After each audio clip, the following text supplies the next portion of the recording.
नमस्कार मित्रों, सनातन परिमार्ग में आपका स्वागत है।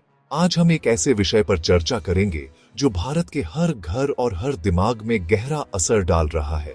जब दुनिया एक और बड़े युद्ध की कगार पर खड़ी है, जब होर्मुज जलमरु मध्य भारत की ऊर्जा जीवन रेखा युद्ध क्षेत्र बन गया है, तब भारत क्या करे?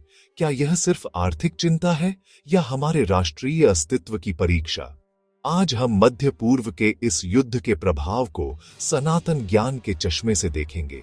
हम जोड़ेंगे उन बिंदुओं को जो विदुर नीति के धर्मपरायण ज्ञान, चाणक्य नीति की व्यावहारिक कूटनीति और आज की जटिल राजनीति को जोड़ते हैं। आज हम समझेंगे कि हमारे ऋषि मुनि और प्राचीन रणनीतिकार ऐसे ही समय के लिए क्या समाधान देते हैं। क्या हम भारत को इस तूफान से सुरक्षित बाहर निकाल सकते हैं? सबसे पहले बात विदुर नीति की। विदुर, जिन्होंने धर्म और न्याय की एक शाश्वत नींव रखी, उनकी नीति हमें क्या सिखाती है?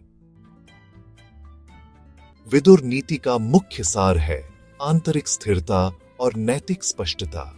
विदुर हमें सिखाते हैं कि बाहरी चुनौतियों का सामना करने से पहले राष्ट्र को अपने अंदर झांकना होगा।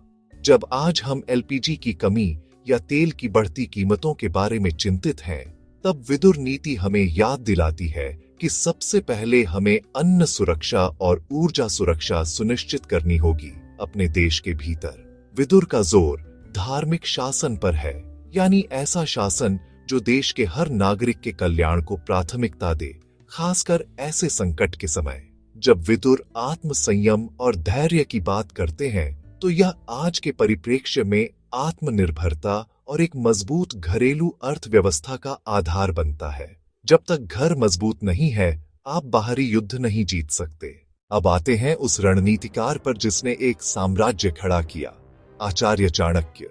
उनकी नीति व्यवहारिक है, राष्ट्रीय हित, राष्ट्रहित पर केंद्रित है। आचार्य चाणक्य का मंडल सिद्धांत और साम दाम दंड भेद आज के संकट के लिए बिल्कुल सही नुस्खा है। होर्मुज की चुनौती, चाणक्य का दृष्टिकोण। आचार्य चाणक्य कहेंगे, जो शक्ति होर्मुज को नियंत्रित करती है, वो आपकी जीवन रेखा को नियंत्रित करती है। भारत के लिए यह एक भेद, विभाजन की स्थिति है। हमें यह सुनिश्चित करना होगा कि हम मिडिल ईस्ट के देशों के साथ अपने संबंधों का इस्तेमाल करके एक ऐसी संतुलन की स्थिति बनाएं जहां कोई भी पक्ष इसे पूरी तरह से बंद न कर सके। यहां दाम, आर्थिक संबंध और भेद, कूटनीतिक चालें महत्वपूर्ण हैं। डायस्पोरा और साम, शांति। जब 10 मिलियन भारतीय नागरिक मिडिल ईस्ट में फंसे हों, तब चाणक्य का साम, शांति और सुरक्षा सबसे बड़ा राष्ट्रहित है। चाणक्य ने एक मजबूत गुप्तचर नेटवर्क और दूतों के महत्व पर जोर दिया। आज हमारी कूटनीति और भारतीय प्रवासियों के बीच का संपर्क यही काम कर रहा है। तेल और दाम, आर्थिक रणनीति। चाणक्य हमें सिखाते हैं कि अपनी आर्थिक ताकत को एक हथियार के रूप में कैसे इस्तेमाल किया जाए। जब तेल की कमी हो, तब हमें दाम का इस्तेमाल करना चाहिए। नए आपूर्तिकर्ताओं की खोज करना, जैसे रूस से रियायती तेल, G20 ग्लोबल बायोफ्यूल अलायंस जैसी पहल को बढ़ावा देना।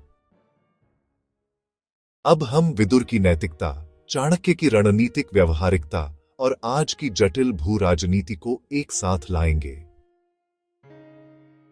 यहां देखिए कैसे सनातन ज्ञान आधुनिक राजनीति से मिलता है। विदुर की आंतरिक शक्ति, द इंटरनल कोर। जब भारत आत्मनिर्भर भारत की बात करता है, घरेलू गैस भंडार बढ़ाने, सामाजिक समरसता बनाए रखने और संकट के समय अन्न सुरक्षा सुनिश्चित करने की बात करता है, यह विदुर नीति का आधुनिक रूप है। एक मजबूत राष्ट्र ही बाहरी संकटों का सामना कर सकता है। चाणक्य की बाहरी रणनीति, द एक्सटर्नल स्ट्रैटेजी।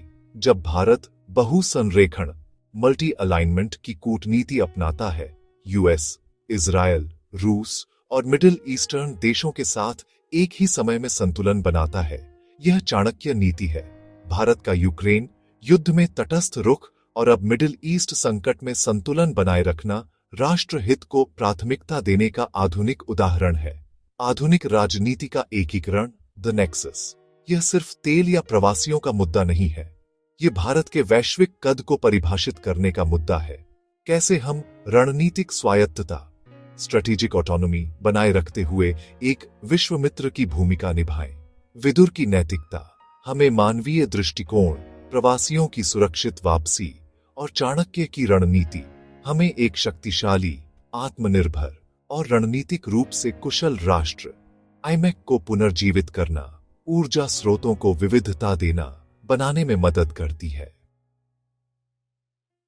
तो मित्रों, क्या भारत की इस समस्या को सनातन ज्ञान से समाधान मिल सकता है? क्या विदुर नीति से हमें आंतरिक मजबूती की सच्ची शक्ति मिलती है? क्या चाणक्य हमें दिखाते हैं कि कैसे इस शक्ति का इस्तेमाल करके बाहरी चुनौतियों को अवसरों में बदला जाए? क्या आप भी सोचते हैं कि आधुनिक राजनीति का काम इन दोनों को एक साथ लाना और भारत के राष्ट्र हित को सर्वोच्च रखना है?